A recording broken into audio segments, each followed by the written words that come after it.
Was jetzt in den nächsten Sekunden passiert, rettet Leben. Sirenen gehen los, Blitzleuchten flackern und Rettungszeichen weisen den Weg ins Freie. Zusätzlich werden Brandschutztüren geschlossen, Lüftungsanlagen schalten sich ab, Aufzüge fahren in sichere Etagen und sogar automatische Löschsysteme können aktiviert werden. Gesteuert wird das alles von einer einzigen Stelle, der Brandmeldezentrale.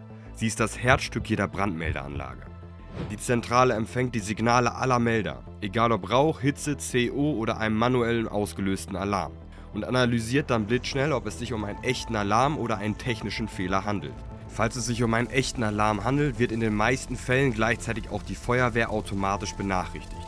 So werden im Ernstfall durch die Brandmeldezentrale wertvolle Sekunden gewonnen.